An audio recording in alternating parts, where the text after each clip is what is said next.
Voice record update করার পর আবেদনকারী সার্ভিস বুকের জন্য আবেদন করবে। একজন প্রার্থীকে সার্ভিস বুকের জন্য আবেদন করতে হলে ড্যাশবোর্ডের বাম পাশের মেনু থেকে আবেদনসমূহ সিলেক্ট করতে হবে। তারপর নতুন আবেদন তৈরি করুন পেজে আসার পরে সার্ভিস বুকের জন্য আবেদন বক্সে ক্লিক করতে হবে। পরের পেজে সনদের ধরন নির্বাচন করতে হবে। আবেদনকারীকে সনদের ধরনের ড্রপডাউন সিলেক্ট করে তা থেকে সার্ভিস বুক সিলেক্ট করতে হবে। সার্ভিস বুক সিলেক্ট করার পর আবেদনকারীকে প্রয়োজনীয় নথিপত্র যেমন জাতীয় পরিচয়পত্র এবং সেফটি কোর্সের সার্টিফিকেটের কপি, নম্বর, ইস্যুর তারিখ, মেয়াদ এবং ডকুমেন্ট বা নথি যথাস্থানে এন্ট্রি করে আপলোড করতে হবে। প্রয়োজনীয় সব ফাইল আপলোড করলে স্বয়ংক্রিয়ভাবে পরবর্তী বাটনটি অ্যাক্টিভ হবে। পরবর্তী বাটনে ক্লিক করে ব্যক্তিগত তথ্য ট্যাবে যেতে পারবে।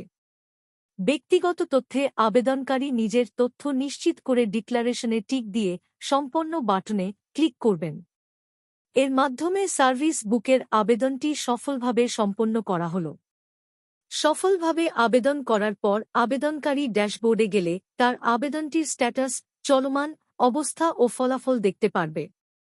সার্ভিস বুক পেতে হলে আবেদনকারীকে অবশ্যই চক্ষু পরীক্ষা দিতে হবে। এজন্য তাকে চক্ষু পরীক্ষার জন্য ফি দিতে হবে।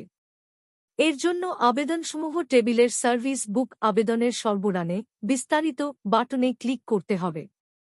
বিস্তারিত পেজে গেলে আবেদনকারী তার জমা দেওয়া ডকুমেন্টগুলো এবং তার ভয়েজ রেকর্ড দেখতে পারবে।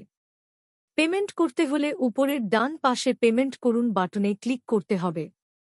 এই বাটনে ক্লিক করলে সোনালী ব্যাংকের গেটওয়েতে চলে যাবে এবং নির্ধারিত ফি পরিশোধ করতে হবে।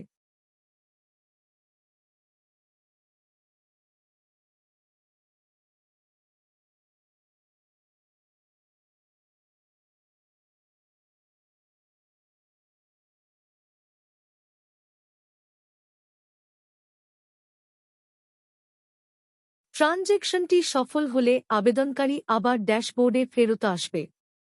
এখানে আবেদনটির পেমেন্ট স্ট্যাটাস পেইড দেখাবে।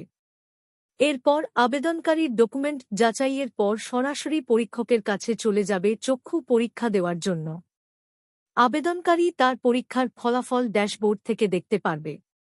আবেদনকারী চক্ষু পরীক্ষায় পাশ করলে প্রার্থী ড্যাশবোর্ড থেকে আবেদনের স্ট্যাটাস, সনদের জন্য অপেক্ষমান দেখতে পারবে। আবেদনকারী চাইলে তার আবেদনের বিস্তারিত পেজের একদম নিচের চ্যাটবক্সে পরীক্ষক, প্রধান পরীক্ষক প্রমুখের দ্বারা করা কমেন্ট দেখতে পারবে। সর্বশেষে ডিজির অনুমোদন পাওয়া হয়ে গেলে আবেদনকারী ড্যাশবোর্ডে তার আবেদন স্ট্যাটাস, সনদ অনুমোদিত দেখবে এবং সার্ভিস বুকটি প্রিন্ট করার জন্য ডাউনলোড বাটন অ্যাক্টিভ দেখবে।